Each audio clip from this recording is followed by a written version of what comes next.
great art has the power to open our eyes, to connect us to more of our divine nature, and to manifest empathy. In other words, expand ourselves in conscious, loving awareness. It's why I love art so much, and very few forms of art impact me quite as much as cinema. So I'm doing something different in this video that I'm curious to know if you guys will respond to.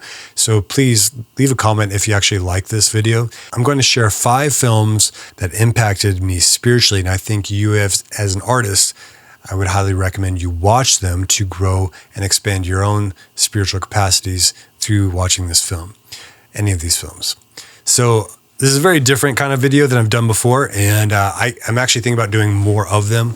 I could do a follow-up to this. I could probably make this list 25, but I'm just going to keep it 5 so it's digestible.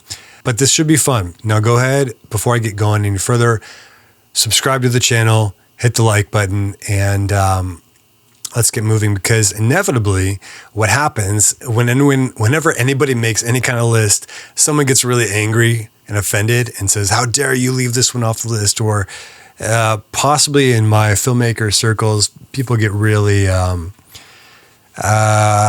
don't know, uppity, I suppose, and precious about their cinema and their filmmaking. And perhaps these films are like poser cinema for some people. Or perhaps you're someone who thinks this is all pretentious bullshit. So all I can say is that for me, these are beautiful films that impacted me on a spiritual level. Now, the difference is, the way I'm differentiating this is not really, there are so many movies, there's so many TV shows that deal with spiritual themes. They talk about the nature of God or life or whatever it may be. But that's not what this is. This is more the experience of watching any of these movies had a spiritual effect on me that left me different. It literally would be a spiritual experience that shifted not only my perspective of film in a lot of ways, but changed me as an individual. So this should be fun. Let's have fun. The first one is The Tree of Life, directed by Terrence Malick. Now, I'm sure many of you have seen this, and a lot of people actually hate this movie because they think it's pretentious. However, for me, when I first saw it, it was such a spiritually opening moment that constantly magnified these in-between spaces of life with such astonishing beauty that it was almost overwhelming. And when I watched it, my complete understanding and concept of what the form of what a film is changed as it meditates in these themes of relationships that we have to our parents, childhood, God, nature itself, and not through a forceful plot, but almost as a prayer and a poem. And every single shot is just so damn beautiful. So if nothing else, just watch this and let the beauty wash over you. Number 2 is Samsara. I might not be pronouncing that exactly correctly. Samsara is the Sanskrit word for wandering or world, but the kind of essence of the meaning has more to do with the cycle of death and life. And this is a documentary that has no dialogue, no words, there's no characters. We're simply seeing all these different rituals and exercises that people from across the world go through to understand this basic human condition that we all have of understanding life and death and what is beyond it, and giving meaning and how we connect to the spiritual side of our reality through, a lot of this was so foreign because we're seeing these cultures that are way off the grid and sometimes not, but it was just this very connective, beautiful experience through this astonishing cinematography and music and the experience of it. It's kind of like, when you go traveling, people love to travel because you open your eyes to just other cultures.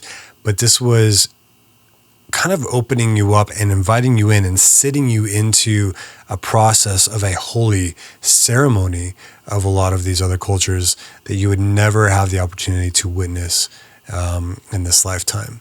And so for me, it was very spiritually in a connective, beautiful way to see and feel and sense this universal oneness that we all share, but we express in so many different ways. Number 3 is Waking Life. One of my favorite filmmakers is Richard Linklater.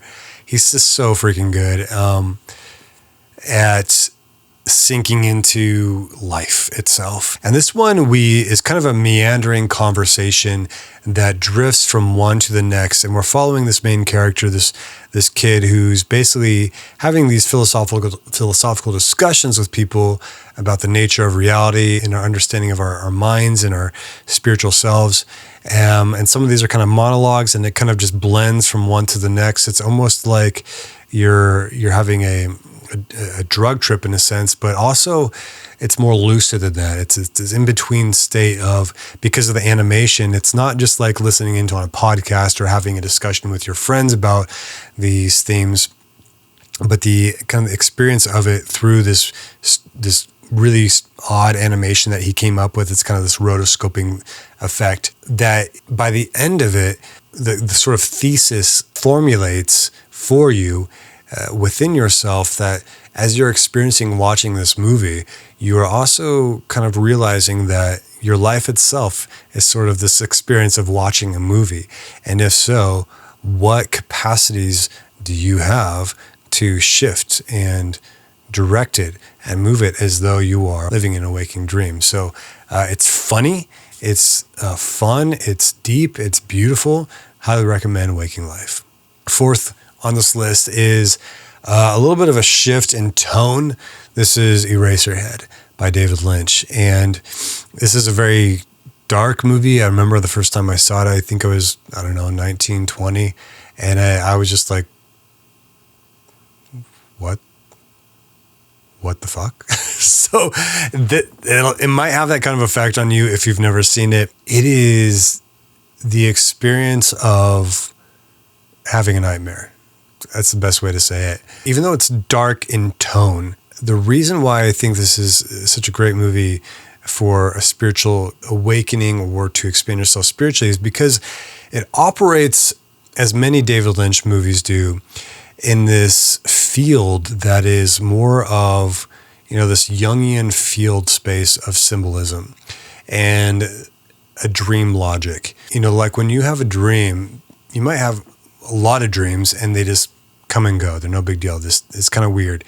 But sometimes you have that dream and you feel like there was something to that. There was something to that. You're trying to crack the code. And that's what this is. And it operates on this cosmic conscious symbolism field where there's an internal logic to it that and you can sense and you can feel there's an unraveling to be found, but the symbols aren't being decoded for you, yet you sense it. And it affects you, even though you may not be able to logically be able to just say this, and this. There are plenty of theories and there's plenty of people who come up with ideas of what all the symbolism means. And some of those theories are excellent and worth checking out. So if you're down for something a little bit weird and dark and somewhat unnerving, that doesn't necessarily get gross or gory, and just operates on this other frequency that almost no other film does, check out Eraserhead. And last on my list, I was debating on what to put last, because the 4 that are on here are pretty well-known movies. And as an independent artist, I'm always tempted, especially in my filmmaker circles, to go even more obscure, to go even more art house. And there's always this temptation that I have to go against the grain, and maybe just pick something super mainstream just to like say F you. And honestly, I'm looking at my list here, and I could do 3 or 4 more videos of this. I have a list of like 25 that I could go through, but I'm not going to. But ultimately, I'm not going to try to be too cute with this. I'm just going to go with my heart, and that is American Beauty. Now, I know Kevin Spacey comes with his own baggage, and some of you might not want to watch this. And this is not some obscure movie. This is the most sort of straightforward on this list that just has strong characters, a plot that follows a 3-act structure, and it's an Academy Award winning movie. So it's not like people haven't seen this or don't know about it, but it was a long time ago. And obviously Kevin Spacey has been alleged of doing a lot of things. I have to say alleged. You know, if you have a hard time separating the art from the artist, I get that.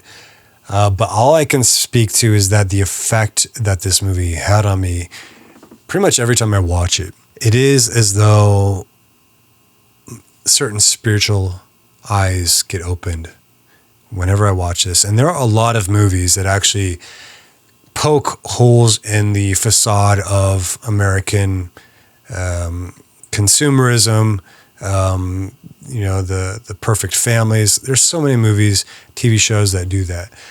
But with American Beauty, it has a spirit to it that I find to be far more full of love and seeing, not just tearing something down, as I think a lot of those movies and shows do. It gets to this place in my heart that by time all the stuff that all these characters are fighting for and fighting over, and you sense and feel just how stupid it all is and what is truly meaningful. And the way it goes about this is just really beautiful to me. And it typically leaves me in tears just because I start to see and look at my own life and am reminded of how much of the nonsense that I build up and create, mustering up tension, pain, drama, when all of the essentials, all the necessary and beautiful are right here in front of me. And I can taste them and appreciate them. And that's the magic of life, and more than anything else. So I know it's not like a sexy pick necessarily, but I did my 4 art house films, even though they're pretty well known. I mean, I'm looking at my list here. I could do another one if you like this sort of thing, but I do want to encourage you to actually watch these if you haven't. If there's anything on this list that you haven't seen, or maybe it's been a while since you watched them, I'm actually tempted to go back and watch American Beauty. It's probably been like 10 years since I watched it. These are the things I'm trying to encourage you as artists to move towards, because there's entertainment, which is great. I love entertainment. But then there's these moments and these experiences, these special things that stick out in our minds and our hearts and our lives that affect us on a different way. And if you can be that kind of an artist and infuse your art with that kind of spirit and energy and intention, then we are really saying something and doing something beautiful. And we're playing our part in this whole play that we're a part of together. And that is the artist role that I believe you and I have to step into. So I'm going to keep encouraging you guys to do that. So your homework for this week is to watch one of these movies and then come back. Let me know what you think. Or if you have a favorite of yours, maybe I haven't seen it, so leave me a comment. I'd love to know. I definitely have a list of here that I didn't get to. So again, if you like this, let me know. Hey, Jesse, give me the next 5. Maybe I'll consider doing that. So please go ahead and hit that subscribe button, like this video. And my name is Jesse with Art and Void. See you guys next time.